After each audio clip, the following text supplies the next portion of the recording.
Глава 176. Даже несколько сотен талисманов и груда булыжников не смогли его удержать. Фэн Синь и Му Цин не промедлили ни секунды. Один сразу выпустил целый колчан стрел, другой сделал выпад саблей, посылая мощную атаку, схватил селяня и помчался прочь.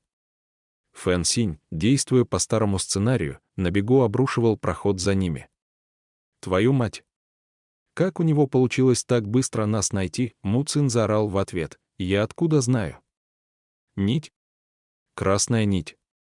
Их руки до сих пор связывает эта нитка, оба, словно пробудившись от наваждения, одновременно попытались схватить селяня за руку. Но разве принц позволил бы им совершить задуманное? Другой ладонью закрывая нить, он воскликнул: «Нельзя ее снимать, Фэн Синь, ваше высочество, пока на тебе эта нить, он найдет нас где угодно. Если не хочешь, чтобы нас нагнали, придется ее отвязать». Но селянь, не отпуская ладони, ответил: «Но что такого страшного случится, если он нас нагонит?» Я хотел бы подробно расспросить его обо всем. Му Цин выпучил глаза. «Ты еще и расспрашивать его собрался?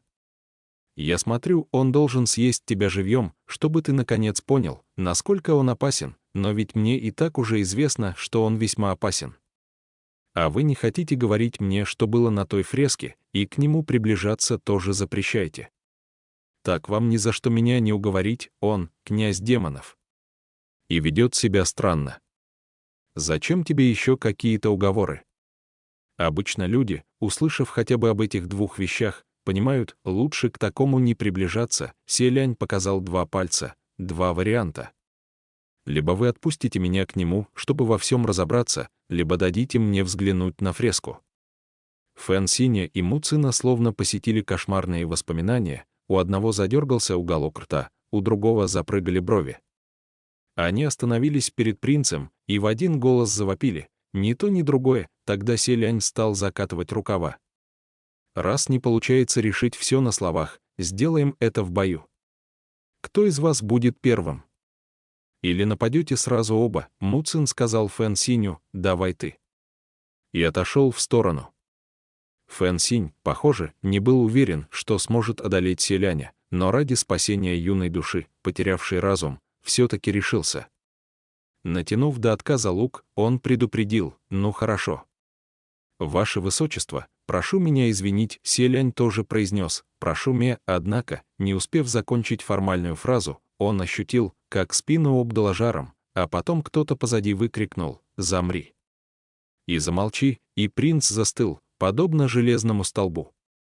Причем не только застыл, он теперь не мог издать и звука. Возникший из-за его спины Му Цин скомандовал Фэн Синю: «Потащили его. Талисман поможет, но действовать будет недолго». Фэн Синь растерянно проговорил: «Зачем ты напал на него исподтишка? Мы же договорились, что будем драться один на один». Селянь и сам не ожидал, что Му Цин скажет одно, а сделает другое. И если бы не безоговорочное доверие к двоим давним подчиненным, принц не попался бы на уловку так легко. Му Цин ответил: «Сейчас не до сражений один на один». Он ведь это специально предложил, потянуть время, чтобы дождаться Хуачена, я это сразу понял. Ты что, не видишь, в каком он состоянии? Одержимый, не дать не взять. Что бы ты ему сейчас ни сказал, он не поймет, что все ради его же блага. И вообще, может статься, увидев Хуачена и послушав парочку выдуманных оправданий, он сразу же поверит, словно под действием чар лисьего демона. Фэн Синь, подумав, согласился и со вздохом произнес: «Ваше высочество, мы вовсе не желаем намеренно тебя одурачить, но все дело в том, что он питает к тебе». «Нет, это слишком непристойно, не могу я такого вслух сказать. Пойдем с нами». Му Цин подхватил: «Идем». Фраза эта не была ни предложением, ни просьбой, а приказом. Очевидно, перед тем, как ударить селяня по спине, Му Цин собственной кровью заблаговременно изобразил на ладони талисман подчинения. Такие талисманы могли заставить любого следовать приказам заклинателя, однако обычно лишь самым простым, вроде молчать, идти, замереть, бежать и так далее. Более сложные приказы уже не выполнялись, вместе с тем сознание подчиненного оставалось чистым. Только сильная нечисть, вроде божества парчевых одежд, могла достичь более мощного эффекта. Двое небожителей вновь схватили принца и помчались вперед. Неожиданно путь им преградила гора камней. Фэн Синь, увидев, что дальше не пройти, удивился, почему тоннель завален. Дальше хода нет, Му Цин накинулся на него. А разве не ты засыпал весь путь булыжниками? Меня то, что спрашиваешь, Фэн Синь возразил, но ведь это ты нас вел. Какой из тебя проводник, если мы пришли туда, где уже бывали? Почему мы вернулись на то же место, Му Цин? Я не знаю, Фэн Синь, но ведь это ты нас вел. Какой из тебя проводник, если мы пришли туда, где уже бывали? Почему мы вернулись на то же место? Му Цин не принял его возражений. Шутишь? Я дороги не знаю, как я мог вас вести. Мы просто бежали, куда глаза глядят, между ними вновь назрела ссора, но Фэн Синь махнул рукой и сказал, «Ладно, некогда с тобой припираться, копаем, копаем». Погоня осталась за спиной, поэтому путь назад был отрезан. Оставалось только двигаться вперед, чтобы не наткнуться на преследователя. Засыпать тоннель легко, а вот раскопать уже непросто. Они оставили селяня послушно стоять у стены, и Фэн Синь принялся молотить по камням кулаками. У Му Цина на лбу вздулись вены, он занес свою воинственную саблю и нанес рубящий удар по завалу, в 2 счета расчистив путь. Камни и песок полетели в стороны. Двое небожителей уже вновь собирались приказать селяню идти, но когда рассеялась пыль, перед ними вдруг возник красный силуэт. Глаза селяня в тот же миг сверкнули. Это был Хуачен, он стоял, не произнося ни слова, с заведенными за спину руками и угрозой во взгляде. У Фэн Синя тут же вырвалось, «Да что же ты не отвяжешься, будто призрак, что никак не упокоится с миром, а ведь и правда, собственной персоной, призрак, что никак не упокоится с миром».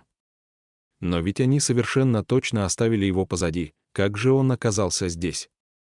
Интересно, сколько времени он уже караулил беглецов, безмолвно ожидая, пока они сами преодолеют преграду и предстанут перед ним.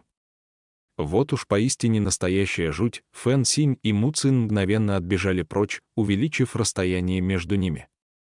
Но Хуачен на них даже не взглянул, его взгляд переместился в сторону, и он сделал шаг к принцу. Тогда двое небожителей поняли, за кем он явился, и тут же загородили селяня собой. «Не приближайся!» — выкрикнули они хором. Лицо Хуачена было мрачнее самой черной тучи.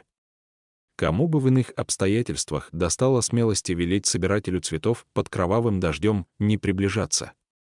Было бы крайне странно, если бы он не рассмеялся на подобное и не поступил бы, как ему вздумается, совершенно не обратив внимания на запреты. Но на этот раз он будто в самом деле чего-то испугался и застыл на месте, не решаясь совершать опрометчивых поступков. Спустя некоторое время раздался его неторопливый голос: «Извольте объяснить, что все это означает». Тон его звучал довольно спокойно. Но Фэн Синь ответил прямо, без обиняков: «Можешь больше не притворяться. Это место — твое самое настоящее гнездо. Мы уже знаем, что за статуи здесь хранятся, и твои картины, мы видели все до одной». Хуачен стоял, повернувшись к ним в профиль, преграждая путь. А после этих слов его заведенные за спину руки, кажется, судорожно дернулись, будто неестественно поджались пальцы. Он чуть опустил голову и бесцветным тоном спросил: «Его высочество тоже видел?» Он сказал это тихо, почти неслышно, и хотя голос звучал подобно ровной глади воды, в нем угадывалась легкая хриплость, что выдавало очевидное отличие от привычного настроения Хуачена. Селянь в душе закричал «Нет!». Ведь на самом деле он и правда видел не так уж много, но в эту секунду не мог ни пошевелиться, ни заговорить, ему оставалось лишь послушно стоять у каменной стены, будто прячась за спинами защитников. Так создавалось впечатление, что он не желает видеться с Хуаченом, не хочет с ним говорить. Фэн Синь натянул лук и ответил: «Да. Нам прекрасно известно, что у тебя на уме. Из почтения к твоему статусу князя демонов, если в тебе самом есть хоть капля самоуважения, попрошу тебя больше не приближаться к его высочеству». В душе селяня сейчас словно занялась пожаром соломенная хижина, и все заслало густым дымом. Хуачен должен был заметить его странное состояние, селянь надеялся всем сердцем, что он сейчас обратится к нему и поймет, что-то с принцем не так, но Хуачен, кажется, совершенно не имел намерения вникать в детали. Он лишь с жестокой насмешкой в голосе переспросил, не приближаться к нему. «А вы двое какое имеете право заявлять мне подобное?» Не дожидаясь ответа, Хуачен резко поднял опущенные веки. «Кстати, спасибо за напоминание. Я ведь еще не поквитался с вами, продолжим же платить по счетам». В следующую секунду на двоих небожителей с резким свистом ринулся бесчисленный рой серебристых бабочек, и единственным способом противостояния этой налетевшей яростным ураганом атаки было уйти в защиту. Фэн Синь и Му Цин выкрикнули «Щит!», бабочки каплями дождя разбивались о магический заслон, сверкая серебристыми вспышками, но вскоре превращались в новых и продолжали нападать, без устали, ни на миг не останавливаясь.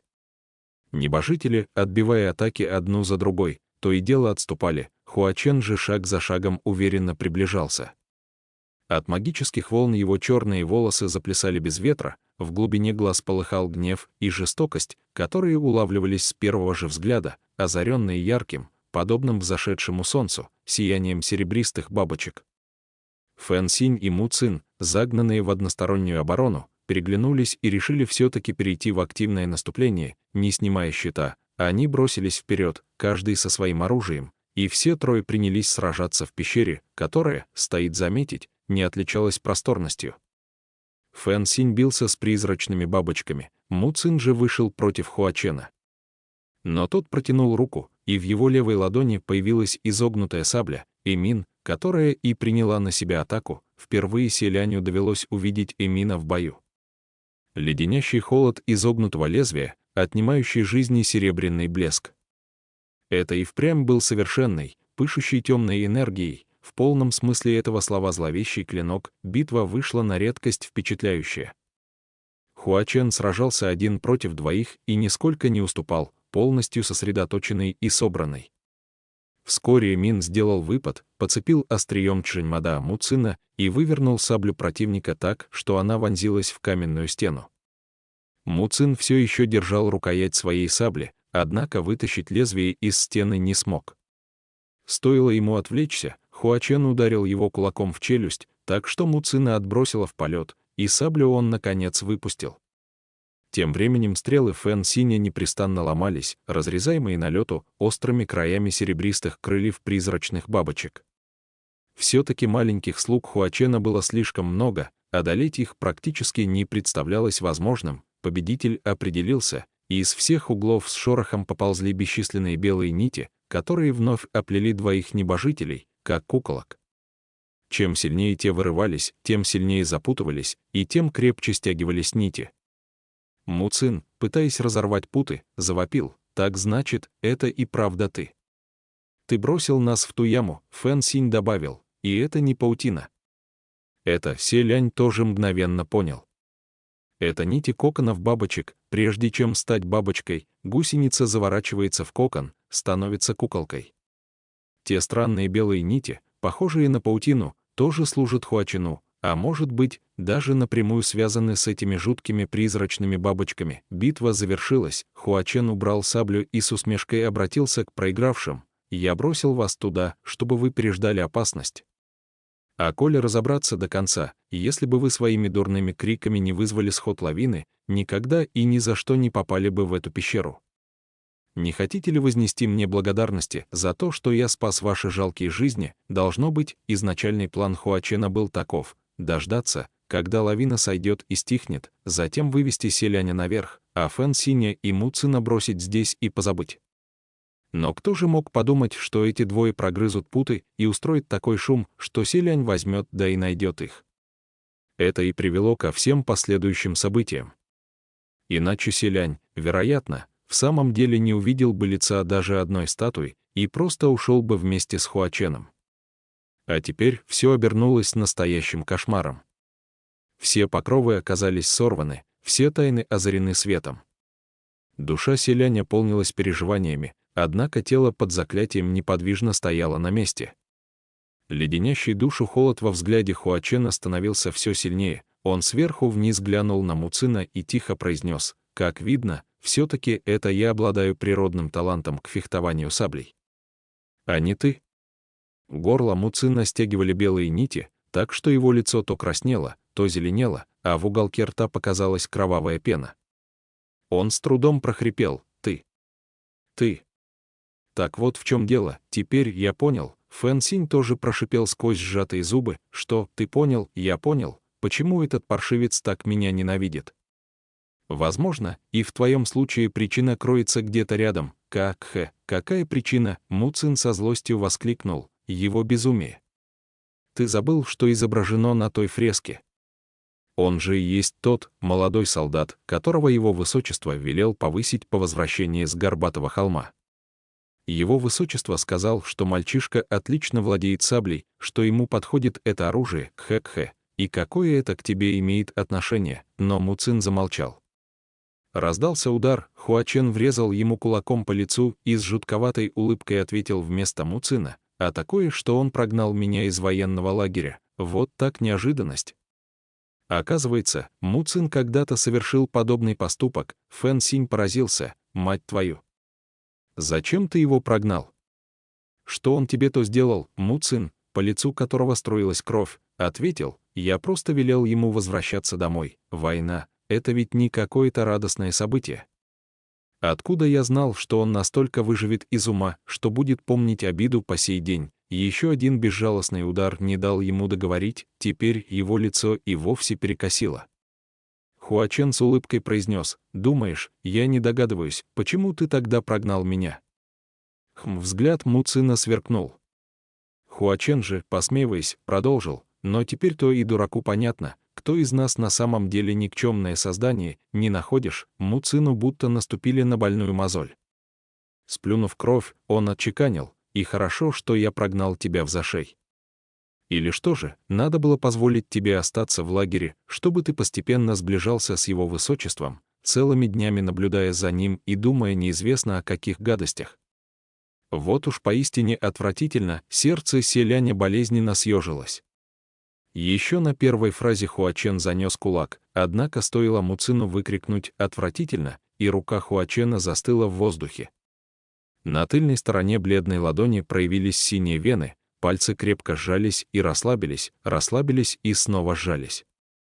Спустя минуту он угрожающе проговорил: «За это я с тобой поквитаюсь позже.